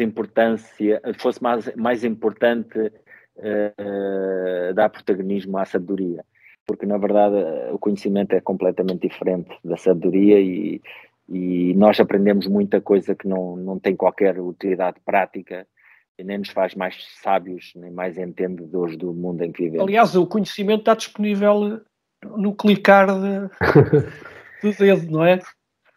Eu estive 6 anos na Espanha e tive a oportunidade, porque o projeto era um mega projeto, uma coisa... João, se não te importas, eu queria a seguir falar assim um bocadinho mais sobre isso. Pronto, depois tocamos nisso. É. Aquilo que eu queria dizer é que durante 6 anos eu tive contacto com pessoas que têm voz ativa no mundo do futebol, no negócio do futebol. Eu assisti a treinos, tive discussões com treinadores de topo. Alguns deles falámos aqui no bocado, o Guardiola. Sim. Enfim, eu tive o privilégio de mandar gravar os treinos e ficar com os treinos do Bayern durante 4 anos seguidos. Por exemplo, ter conversas pessoais e privadas com alguns dos treinadores e diretores desportivos dessas equipas. Conhecia porque viajava com um grupo de jogadores para clubes parceiros, que eram clubes de referência, e fui obtendo por todo o mundo fora, e nomeadamente clubes de referência na Europa, e fui acumulando uma quantidade tremenda de informação. Fui tomando das minhas notas e ao fim do 4º ano eu começava a olhar para isto. Para já pus de parte cadernos, porque os cadernos, aquilo era uma coisa impressionante. Comecei a tomar notas no iPad. E então eram pastas e pastas e pastas e pastas e pastas e pastas de informação. E eu comecei assim a pensar, está aqui tanta informação, isto não me serve de nada. Assim. Então, criei um método para que eu, durante o meu último ano em que estive na Espanha, porque eu decidi quando é que queria sair, o meu contrato, eu se quisesse ainda lá estava, não tinha termo, estava lá muito bem, mas achei que precisava já de outro desafio e pronto. E informei as pessoas que ia sair no final dessa época e criei o hábito de os meus 2 dias de fim de semana, as manhãs E os almoços de todos os dias em que trabalhava, eu fechava no meu gabinete e trabalhava só para mim, ou quando estava de fim de semana descia no meu prédio onde eu vivia, havia ali um café, que não havia ali ninguém, e eu trabalhava ali 3, 4 horas, 5 horas e fui estruturar toda a informação. Porquê? Porque, como estavas a dizer, a informação dá aí e está solta. Nós temos que saber selecioná-la e temos que saber estruturá-la de forma a que ela nos possa ser útil. Caso contrário, não deixa, são apenas coisas que andam soltas e que não fazem muito sentido. Peço desculpa. Não. Nisto. Não alongaste nada. Aliás, tu era que... Quando passam a bola, sabes que eu começo... Não, eu acho que... Não passa a bola a ninguém, pá. Olha, Bruno, tu, apesar de estarmos em março, tu parece que és o pelouro de abril, não é? Quero. Isto é já a pensar nas comemorações não oficiais do 25 de abril? Infelizmente não. Temos que voltar a falar isso mais para a frente. Mas sim, é pensar nas comemorações de abril. Não as não oficiais, mas de abril. Opa, é com tempo, portanto eu estou já a lançar esta minha candidatura a este pelouro, que é para ter tempo de preparar as coisas, não é? Porque se uma semana antes eu não tenho tempo para preparar as coisas. E gostaria de... Eu sei que o tema é um bocadinho afastado aqui do tema central com que estamos a falar, mas eu acho que é importante e queria trazer aqui hoje. No fundo eu gostaria de destacar a importância, portanto, desta data, portanto, data do 25 de Abril, com a sensação que eu tenho de cada vez mais, ou nos últimos tempos, temos a nossa liberdade democrática posta em causa, e até daqui de alguns ameaços dos imperialismos, né, a fazerem-se ouvir e a aproximarem-se de nós. Assim, eu pensei até lançar uma candidatura ainda mais forte, que era, eu gostava de ser o Pedro Adão e Silva da Marinha Grande. Ou seja, como sabem, o Pedro Adão e Silva foi convidado pelo governo, não é? E durante 5 anos, 6 meses e 24 dias vai receber 150 euros por dia para organizar as comemorações do 25 de Abril em 2024. 50 anos. 50 anos. Pronto, mas pronto, eu não me atrasei. Quer ser o Pedro Adão e Silva? Não me atrasei tanto. E aqui o meu foco e a minha preocupação era comemorarmos esta data de uma forma um bocadinho diferente e apostar efetivamente na importância da liberdade, porque recordar as pessoas que participaram no 25 de Abril é extremamente importante, portanto, e não há dúvida que é uma causa a manter, assim como valorizar as instituições, os partidos que estiveram envolvidos, etc. E até as manifestações culturais, a música, tudo isso é extremamente importante. Acho que atualmente tem que ser um bocadinho mais do que isso e tem que ser focarmos apenas na liberdade.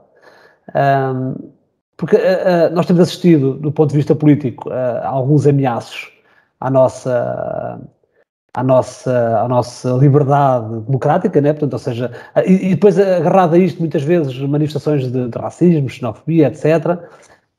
Temos agora mais recentemente uma guerra que é real, portanto, em que morre gente, e que no fundo há aqui uma preocupação das implicações que isto tem no liberalismo democrático, né? Portanto, ou seja, contra a liberdade que nós nos habituámos a ter e que achávamos que era perfeitamente estável e que era indiscutível, portanto, e que não havia alterações.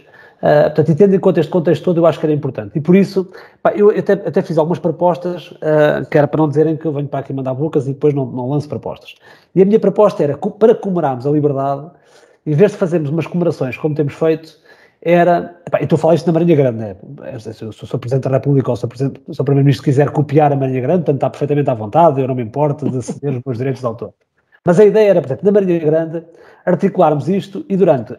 o mês de Abril todo, o Jornal da Marinha, antes de ser publicado, passava pela censura. Arranjávamos aí uma comissão só para censurar o Jornal da Marinha. E para recuperar algumas regras que havia nessa altura. Não se podem dar beijinhos na rua, por exemplo. Se vimos alguém dar beijinho na rua, pô, vai preso. E depois recordando aqui uma história da família da minha esposa, não poder usar o isqueiro. A família da minha esposa é conhecida pelos isqueiros, tem a ver com esta lei, tem a ver com esta regra, ou esta lei, não se podiam usar isqueiros. Na escola, por exemplo, separar os alunos. Portanto, os alunos entravam, meninos para um lado, meninas para o outro lado. Isto durante um mês, para as pessoas sentirem um bocadinho na pele aquilo que era. São pequenas coisas, mas eu tenho a certeza que isto tinha impacto. Tu estás-me a fazer lembrar a Manuela Ferreira Leite, ou seja, tu querias suspender a democracia durante um mês. Não a democracia. Que era para as pessoas perceberem a falta que ela faz. Não a democracia, mas a liberdade, sim. Mais a liberdade do que propriamente a democracia. Está uma coisa agarrada à outra, claramente, mas por exemplo, sei lá, no Rádio Comerciense não ouvi música estrangeira nesse mês. Os cafés não venderem Coca-Cola e recuperar muitas das regras que existiam na altura para nós experimentarmos um bocadinho, nós e os nossos jovens, experimentarmos um bocadinho o que é viver num país sem aquilo que nós achamos que é básico, né? Ou seja, chegar a um café e pedir uma Coca-Cola, que é uma coisa super básica, quer dizer, porque que é que isto tem de mal? Portanto, o meu ploro, portanto, se o Presidente da Câmara quiser me pagar 150 euros por mês, fica barato, porque já falta pouco até 25 de Abril. Por mês ou por dia? Por dia, 150 euros por dia, já é só um besito, portanto já não é muito. Eu estou disponível para organizar um evento desse. Quer ser comissário. E ele tem sorte, porque o mês de março não é como o de fevereiro. Exatamente. Escolheste o momento certo. Sim, tentei antecipar aqui, que é para ter aqui pelo menos um besito aqui de ordenado, pelo menos. Olha, João, estamos quase aqui na reta final, isto o tempo de facto passa num instante. Eu queria falar agora aqui nesta parte final, ou gostava que falasses sobre a tua experiência, que depois passou além fronteiras, tiveste em vários países, e dessa tua experiência maior, que foi maior, digo eu, até porque há aqui uma coisa engraçada, que tu, ao contrário se calhar do percurso da maior parte dos treinadores que começam nas camadas jovens e que depois vão para os séniores, tu fazes um percurso inverso, ou seja, começas logo nos séniores, pelas circunstâncias que já relataste, e depois tens esta tua experiência recente desses 6 anos na academia, no Kuwait, não é? E que me permitiram agora conhecer a cadeira toda. Exato. Olha, já agora só por curiosidade, desculpa lá, para aí há umas 2 semanas ou 3, deu uma reportagem do Henrique Zimmermann, que é o correspondente da SIC na Israel, pronto, e ele esteve lá onde tu estavas, e eu vi imagens tuas. Será que esta reportagem já foi há algum tempo? Ou... Ele entrevistou-me a mim. Só que isto era por causa do Mundial e da formação. Sim, o Mundial de 2022 e sobre o projeto. A questão é que eu acho que houve aqui um desfazamento de timings e o que acontece é que quando eles acabaram aquilo, houve qualquer ordem para aguentar aquilo. E agora voltaram à coisa. Então entrevistaram já outras pessoas, as imagens. o Tim Cahill, que é jogador, foi jogador internacional da seleção australiana, e que agora ele foi ele que apresentou o projeto e falou das coisas, portanto, e eles ainda mostraram algumas coisas antigas. Não, é que eles mostram imagens tuas, mas depois nunca te entrevistam. Eu achei aquilo um bocado surreal, porque sabia que tu estavas extremamente envolvido no projeto e, portanto, havia de haver ali alguma razão para isso ter acontecido, não é? Pronto, mas... foi por isso. Mas foi isso. Aquilo é um projeto impressionante, em mais lado nenhum no mundo. Olha, e agora estavas a falar de uma situação por causa do teu ploro e sobre esta questão de não dar os beijos em público. Sabes que no Qatar, como nos países muçulmanos, estas demonstrações de afeto são proibidas. E eu lembro-me que a minha mulher, a minha atual mulher, quando foi ter comigo ao Qatar, logo nos primeiros dias, nós íamos a passear a Pearl, aquilo era uma ilha onde nós vivíamos, assim, à noite, para aí 10 da noite, para aí 30 e tal graus, e era uma altura em que o dia estava mais fresco e dava para fazer ali uma caminhada, e fazíamos assim uma caminhada ali na marina, e eu vinha com a mão por cima dela e ela com a mão na minha cintura, e a determinada altura ela dá-me um beijo na face. Atrás de nós vinha um indivíduo, começou ligou a sirene, logo a dizer umas coisas e eu continuámos a andar. Eu sei que não era comigo, o gajo vem, para à minha frente e diz-me assim: lá, tu sabes que por este tipo de coisas podes perder o emprego. Portanto, esta questão da liberdade... Tu estás isento, nesse mês eu deixo de fazer tudo porque já passaste por essa experiência. Só quem não passou é que... Já fui penalizado. Já tens essa experiência. O que é que queres que eu te conte o projeto? Diz-me lá. Não, é que temos assim, de ser seletivos, porque se não estamos... Eu sei que é muita coisa. De qualquer maneira é assim, para já tu, portanto, ainda enquanto treinador de séniores, portanto, tiveste no estrangeiro já várias experiências, não é? Nomeadamente na Suíça, em Malta, salvo erro. No Chipre, desculpa. No Kuwait, exatamente. E, portanto, isso aí foi... quer dizer, foi circunstancial ou faz parte desse teu percurso e da forma como tu encaras a tua evolução na profissão? Ainda hoje dei uma entrevista para um jornal de referência em Portugal e provavelmente a entrevista até vai sair esta semana, no fim de semana, em que falámos disso. Eu antes de ir para o Qatar treinei o Servette na Suíça. Antes de ir para o Servette na Suíça, treinei o Belenenses. Antes de treinar o Belenenses, treinei o Estoril. E o que é que há de comum nestes... E depois fui para o Chipre. Antes do Servette, estive no Chipre.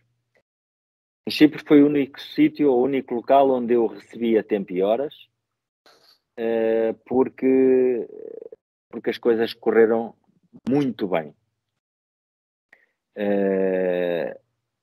Todos os outros projetos ou todos os outros clubes onde passei, não estive muito tempo, não me pagaram, cheguei a trabalhar com 5 meses de salários e não era por mim, é porque tu teres a exigência de ter rendimento quando os jogadores não recebem, quando os funcionários não recebem, cria-se um ambiente terrível. E é muito difícil não só sacar rendimento desta malta, como ainda pior é liderar um grupo desta natureza para fazer esforços para lá do limiar do conforto. Muitas das vezes não queriam treinar e eu felizmente consegui sempre gerir as coisas e até com alguns resultados. Fiz uma avaliação e comecei a pensar nisto. A minha carreira não está a ir para onde eu quero. Ando aqui 6 meses aqui, uma época acolá, 6 meses parado, 5 meses acolá, não me pagam, tenho que meter na FIFA ou meto no tribunal, ando aqui a contar tostões, quando tenho dinheiro por fora, à espera que me paguem, e não estava satisfeito com isto. E comecei a repensar a minha carreira. E a determinada altura comentei isto com um amigo e essa pessoa tinha uma outra pessoa amiga e comentou com ela e ele era agente e falou com uma pessoa que conhecia e que tinha-se lembrado, eu conheço esta pessoa porque o mundo é muito pequeno e quando nós começamos a conhecer determinadas pessoas parece que as coisas se aproximam. O diretor de futebol que estava na Aspire, o novo diretor de futebol que estava na Aspire era espanhol, agora é o diretor desportivo ou diretor-geral da Real Sociedade, o Roberto Olave, e comentou com ele. Ele disse assim, eu estou a precisar de uma pessoa com esse tipo de perfil. E entrou em contacto comigo, conversámos, convidou-me para ir lá. Estive lá uns dias, conheci as instalações, falei com pessoas, enfim, fiquei entusiasmadíssimo com o projeto e comecei a pensar, isto faz sentido, eu sou um treinador de projetos, isto é uma coisa impressionante, eu vou aprender muito aqui. E pronto, e foi assim. A Aspire é uma academia... A Aspire é uma academia de futebol, não é? Não. A Aspire é uma academia de excelência para diversos desportos. Ok. Imagina que de repente aparece muito dinheiro do Estado, candidatam-se a organizar o campeonato asiático de atletismo, candidatam-se a organizar outro tipo de eventos interessantes ou importantes, e no meio deles a candidatura ao Mundial de Futebol. E isto tudo integrado num pacote de intervenções estruturais num país onde o Emir tem uma visão de 2030 em que queremos ser um hub de educação, de turismo, de desporto, etc, etc. E que disponibilizam bilhões de dólares para este tipo de projetos. E pronto, e começaram. A Aspire nasce.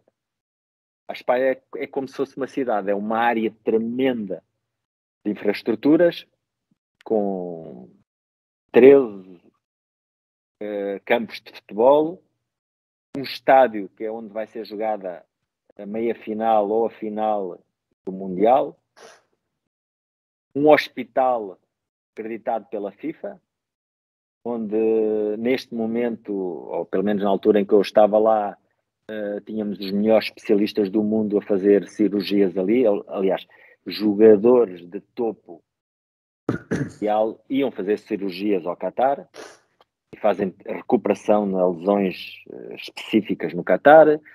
2 hotéis,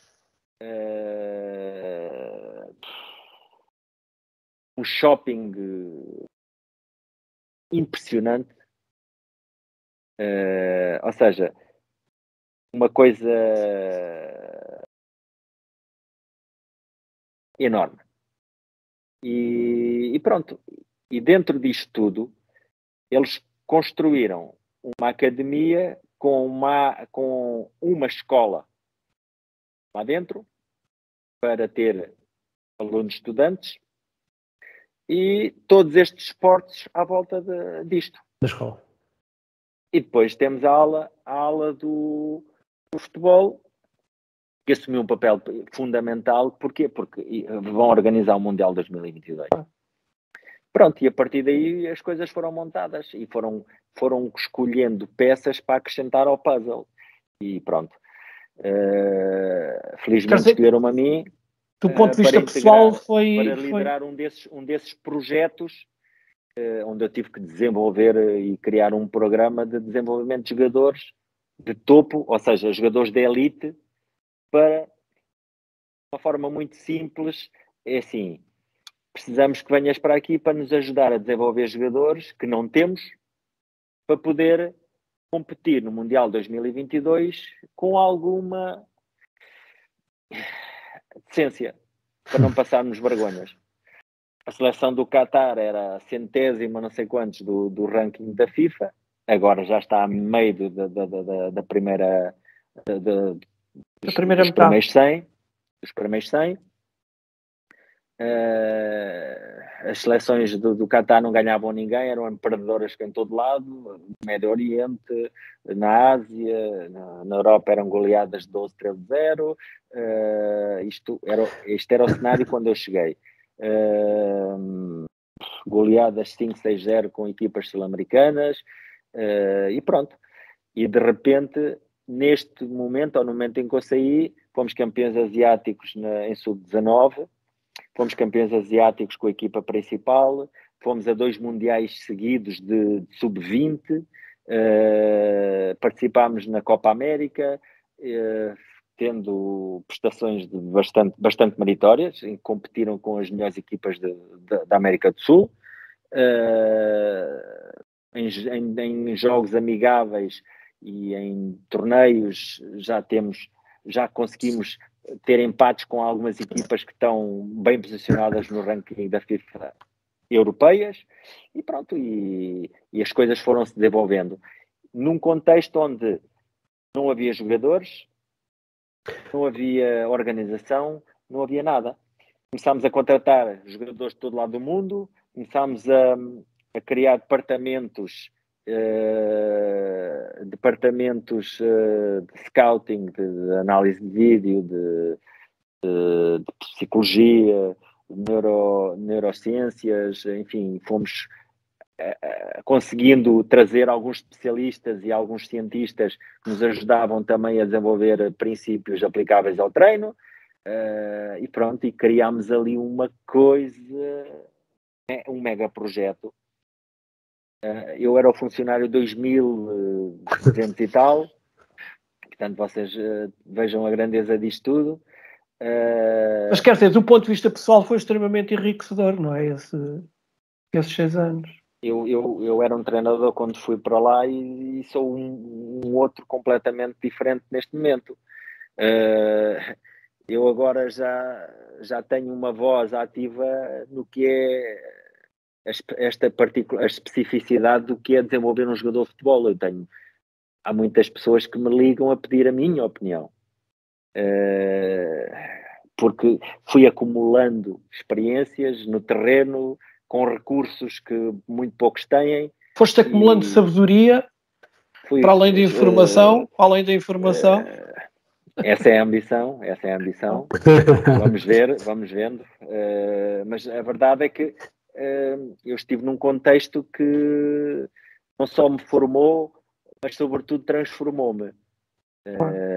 E tivemos que desenvolver muitas coisas. Não havia hábitos de trabalho, não havia... Os treinadores, quando eu cheguei à academia, já estava a funcionar. Desculpa lá, João, a academia funciona tipo a casa das seleções ou é uma coisa à parte e que trabalha os jogadores de forma individual? É a casa das seleções, temos infraestruturas para todas as seleções nacionais. Okay. Podes imagina tudo o que é luxo, tudo o que é... Não consigo imaginar. Pode não ser o mais... aquilo que dá mais garantias para teres rendimento. Mas se houver uma ínfima percentagem que te assegure que tu vais ser melhor que o adversário no próximo jogo, nós lá tínhamos. Nós tínhamos uma ala de piscinas e de banheiras individualizadas com programas para recuperação de determinado tipo de músculos, de determinado tipo de tendões, porque cada jogador tinha o seu programa, porque cada jogador tem as suas dificuldades, as suas carências em termos musculares, em termos tendinosos, enfim, tudo customizado ou personalizado. E nós tínhamos ali câmaras de simulação de alta altitude, enfim, tudo que eu desenvolvi, participei em projetos piloto de realidade virtual para desenvolver um software, uma aplicação, uma ferramenta que nos permitisse. Imagina isto, Filipe, tu és lateral direito, jogas um determinado jogo, jogaste contra o Chutamansinhos e no dia a seguir metem-te uns óculos e vais rever todas as tuas interações e todas as tuas ações como se estivesses no campo. Ou seja, quando tu fizeste assim e olhaste a perspectiva, a distância, onde estava o adversário, onde estava o espaço, onde estava tudo. E a partir daqui, tu imagina o que é isto como ferramenta para te fazer evoluir enquanto jogador, para entenderes a relação tempo-espaço, mas tipo olha que se isso me acontecesse eu só via céu, porque eu estava sempre no chão. Porque não tinhas pitons para te agarrar à relva. Portanto, este projeto exatamente. Foi uma coisa fantástica, e depois não só nós fomos contratando pessoas de referência. Eles não contratam pessoas sem competências, foram sempre contratando pessoas de referência em todas as diferentes áreas. Do ponto de vista da carreira, isso agora não é um desafio, porque se nós olharmos para as equipas, mesmo as que estão na Primeira Liga, apesar de hoje terem condições diferentes do que tinham há uns anos atrás, tu não vais encontrar uma diferença muito grande entre os recursos que tu tinhas aí e os recursos que vais encontrar para poder treinar uma equipa. Ou seja, o conhecimento é muito maior, mas os recursos são muito menores. Isso não é desafiante, ou seja, Alguns. Porque os jogadores são muito melhores. Pois, está bem, o recurso principal é muito melhor. Era precisamente isso que eu estava a pensar. Os jogadores são muito melhores, a mentalidade dos jogadores é muito melhor, e no bocado eu estava a querer falar nisto. Por exemplo, nós tivemos que desenvolver uma cultura. Quando eu cheguei lá, os treinadores chegavam aos treinos meia hora antes do treino e imediatamente após o treino bebiam um chazinho, comiam uma tâmara e depois iam embora. A partir também da altura, nós começámos a criar, a sermos exemplo para os jogadores, e havia uma grande taxa de absentismo aos treinos, eles faltavam aos treinos, eles acabavam as aulas e tiravam-se para o shopping, para o centro comercial. E nós tivemos que criar alguns mecanismos, alguns protocolos comportamentais que fizessem com que eles quase que fossem obrigados a ir para onde queríamos. E uma das ações, ou das medidas que tomámos foi, nós entrávamos na academia às 7h30, 8 da manhã, e só saímos lá às 8, 7, 10, dependia daquilo que estava a acontecer. E começámos a organizar torneios internacionais todos os meses, a levar equipas a competir em torneios internacionais em todo o mundo, e criou-se ali uma dinâmica e uma ética de trabalho tremenda. E hoje em dia, repara, imagina o que é, tu se fores assistir, eu agora não sei como é que aquilo está, eu tenho uma noção, mas já são outras pessoas a liderar o processo, mas imagina o que é, tu entrares num balneário, estares ali num balneário de miúdos de 12 anos e são os jogadores que vão discutir o treino.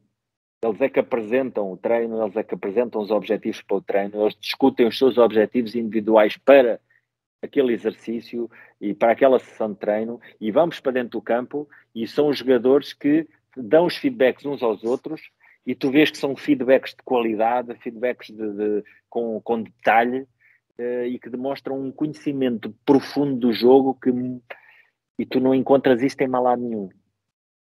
Porquê? Porque criámos uma cultura onde os jogadores não vão apenas ao treino, eles vão treinar, eles preparam-se para o treino, antes, durante, depois, há reflexões sobre aquilo que foi feito. Nós enviávamos, eu tinha uma equipa de trabalho que enviava clipes individuais para jogadores definidos ou pré-definidos sobre interações ou ações sobre objetivos individuais que eles tinham, e algumas das vezes eram coisas boas, outras coisas eram improvement points, coisas débeis, ou onde eles eram mais fracos, e portanto isto desenvolveu uma cultura a relação entre o treinador e o jogador é uma relação sujeito-sujeito, não era uma relação de sujeito-objeto, como é a maior parte dos locais.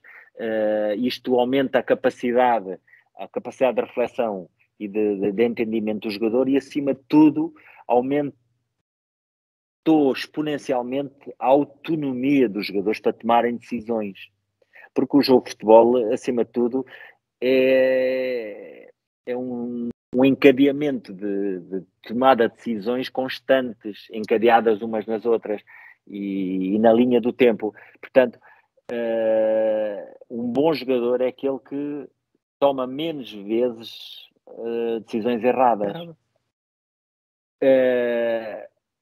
Fazer um bom passe, um bom remate, um bom drible, fica exponencialmente mais rentável se for enquadrado numa boa decisão. Eu posso driblar 5 jogadores eu tive sucesso, driblei 5 jogadores, mas perdi uma oportunidade de isolar um colega meu para fazer golo. Portanto, eu tive uma boa ação e toda a gente vai dizer, pá, este gajo é grande jogador. Mas uma boa ação, mas uma má decisão. Do ponto de vista da decisão e dos objetivos da equipa, foi uma péssima decisão. Pronto, isto é apenas um pequeno exemplo e para demonstrar um pouco aquilo que se foi construindo acolá. João, ficávamos aqui o resto da noite a falar, pá, mas o tempo passa a correr, a linha do tempo. Olha, eu queria que tu nos desses a tua sugestão. A minha sugestão é um filme que eu vi não há muito tempo e que me sensibilizou, porque na realidade eu conheço aquilo que acontece nos países do Médio Oriente, sei o que é a carga cultural que vivem estas crianças e as pessoas em países desta natureza, onde a educação é muito precária, ou pelo menos muito pouco, nem todos têm acesso. O Qatar é um exemplo à parte, é uma exceção, mas há ali países à volta no Médio Oriente que a distribuição de riqueza não é a melhor. Os cataris, por exemplo, se quiserem estudar, fazer um curso superior, um doutoramento, onde quiserem, eles vão e o governo subsidia. Neste caso conta a história de uma criança numa idade pré-pubertária, em que passa-se no Líbano, e há um miúdo que tem uma carrada de irmãos num contexto familiar paupérrimo, de maus tratos, de álcool, enfim, sem as mínimas condições de higiene, e pronto, ele decide fugir de casa dos pais. Mas não contes o filme todo, que é para as pessoas ficarem. Faça spoiler, não é? Sai de casa dos pais, porque a determinada altura eles decidem casar uma irmã menor, e ele, não satisfeito com isto, foge de casa. Ela acaba por falecer nas mãos do marido. Ele faz justiça por mãos próprias, acaba na prisão e na prisão decide processar os pais por o trazer à vida, ou por o trazer para o mundo, não tendo conhecimento nem capacidade para educar os miúdos. Portanto, olha, tu não disseste o título do filme? Cafarnaum. Não é fácil. O Cafarnaum é o nome de uma cidade libanesa. Sim. Que depois também assumiu aquilo, chamam-lhe caos. É um pouco para assumiu o significado ou a conotação de caos. Bruno, a tua sugestão?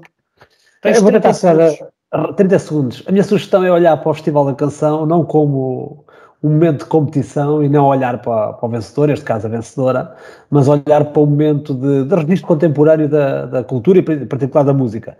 Ou seja, a minha sugestão é agarrar em cada um dos autores que lá passaram, e foram muitos de todos os tipos.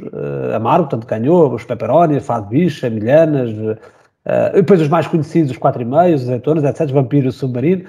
Olhar para cada um destes projetos e procurar aquilo que eles já fizeram, porque a maior parte deles já tem uma história na música, e alguns nós somos surpreendidos porque têm um percurso interessante e têm músicas bastante interessantes. Isto acaba por ser um registro contemporâneo daquilo que é a música atual e aquilo que é as promessas da música atual. Portanto, acho que é interessante desse ponto de vista, mais do que do ponto de vista da competição. É uma sugestão que dou. Eu costumo fazer isso e nos últimos anos acho que tem valido a pena essa pesquisa de cada um dos artistas pelos mundos dos YouTubes, que aparecem coisas muito giras. Está bem. Olha, João, nós costumamos, para acabar, plagiar o Daniel Oliveira e acabamos com a pergunta: João Carlos, o que é que dizem os teus olhos?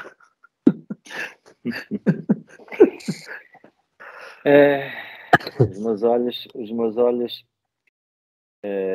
infelizmente, já vêm menos bem ao perto, já tenho que utilizar Bem-vindo ao clube. lentes, tenho que utilizar lentes para ver bem, e infelizmente começo também a ver mal ao longe, porque os meus olhos já não acreditam, naquilo que acontece no mundo de hoje, com estas guerras.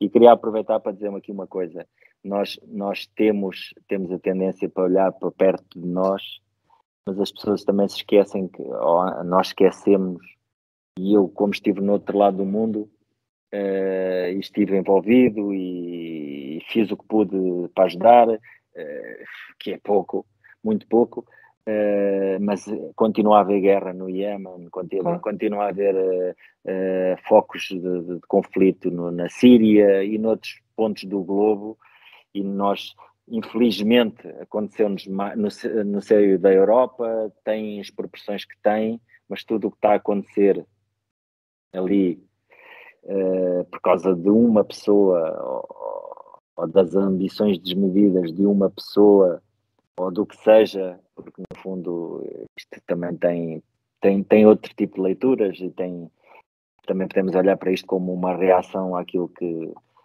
tem acontecido ao longo das últimas décadas. Enfim, nada disto os meus olhos deveriam ver, Claro. Sobretudo no momento em que estamos num mundo cada vez mais global, mais próximo.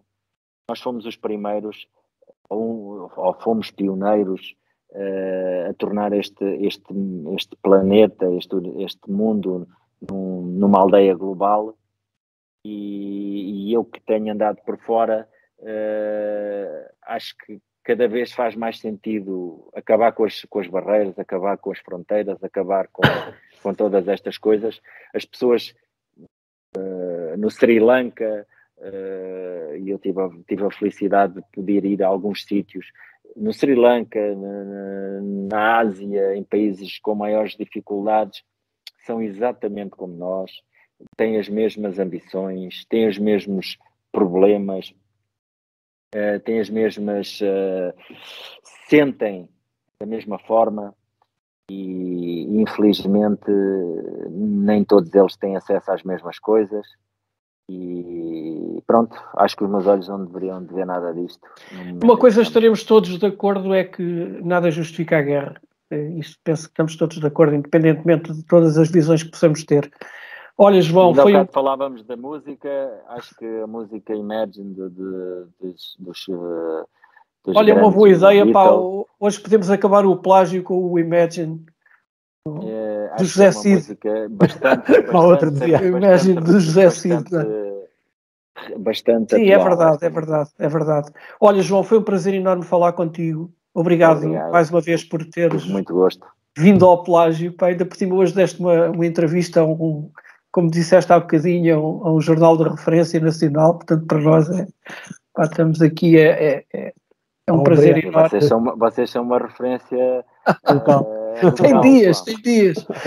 Vou-vos dizer uma coisa, eu tenho andado fora e, como deves perceber, não estou por dentro das dinâmicas sociais e das dinâmicas que acontecem, culturais, à volta da nossa zona. E quando fiquei a conhecer este vosso projeto, fui ver e realmente, vocês fazem um trabalho fantástico, e acho que a Marinha Grande tem muitas pessoas com muito talento e muito poucas pessoas sabem. E acho que é um bocado na senda disso. Esta é uma forma de conhecer mais pessoas, e vocês têm muito trabalho pela frente, porque há aí muita gente que tem coisas para dizer e para nos ensinar. Ok, João, olha, muito obrigado mais uma vez. Bruno Lemos também. Obrigado, eu. Um abraço aí para a Pedrolheira. Para aqueles que nos seguem já sabem, podem ver o Plágio aí nas plataformas habituais. Para a semana cá estaremos à mesma hora e provavelmente eu e o Bruno no mesmo local, mas com certeza com um convidado fantástico, como tem sido todos os outros, e com o Bruno Lemos ao volante para a semana. E o resto, uma boa semana e obrigado por nos seguirem. Tchau, muito obrigado. Muito gosto, Deus, boa noite.